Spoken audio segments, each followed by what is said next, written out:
Number 10, there are so many tools that I can show you, but what we've done through the last 10 videos is going to take you through tools that help you to understand your own personality preferences better, that will help you to identify through life mapping things that have gone wrong in the past and what you can do to adjust to avoid those in future.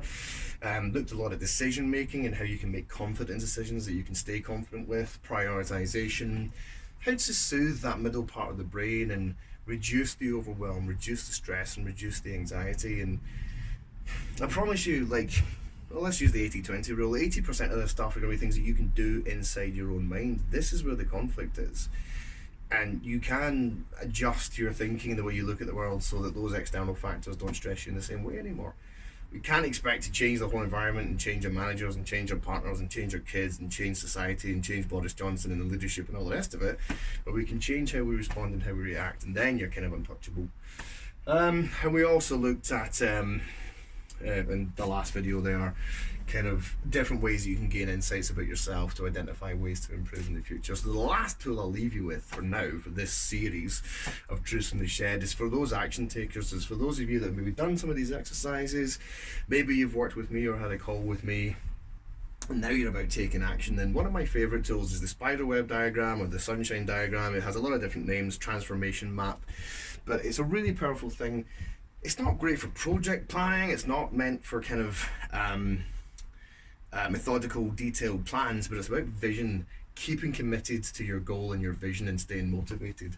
And they usually look a bit like this, bit of a spider web, depends. Okay, so let's just say up here, this is your big exciting goal. So from all those previous exercises, you've prioritized a few options, you've committed to them, and now you're going to put them in place. So that up here is what that looks like. That's what that lovely new life looks like. It's a positive, it's a real positive change for your health and your mental health in your life. So that, first of all, is written in words or drawn in pictures, whatever you like. Little man, doesn't matter. But it's something that means something to you.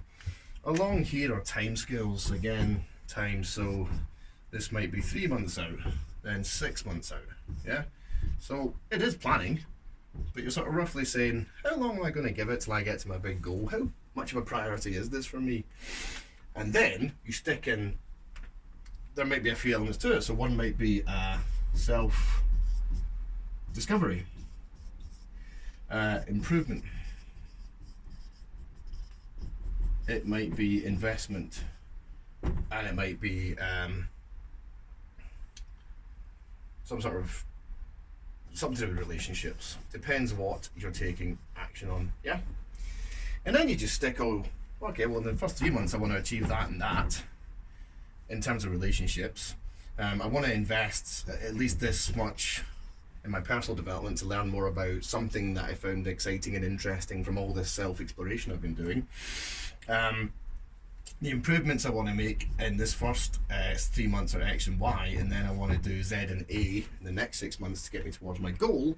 And then the last thing about self-discovery is actually, do you know what? I want to do short steps coaching. So I'm going to invest in a coach up here, and I'm going to invest in some action taken over here, and there might be some support required there. I'm not going to invest there because hopefully by then I'll have what I need. And then by here we're going to have a couple of really good relationship goals. So all of a sudden you've got a really nice picture of what you want to achieve, how long you're prepared to spend trying to achieve that, what the different areas are you want to focus on, and what those different activities are. And we do this in business planning, transformation planning. If we need to switch to from a paper-based system to a digital system, the digital system is the goal, removing the old processes, creating the new processes, doing the training, engaging the staff. You get the general idea. This can be applied to anything, for anyone, by anyone, anytime, and actually it's incredibly good fun for kids to help them work towards whatever a big goal is going to be. Yeah, you want to go on holiday to Disneyland later on this year? Okay, in terms of your behavior, the tidiness of your room, you get it? Yeah, this is what we're going to do.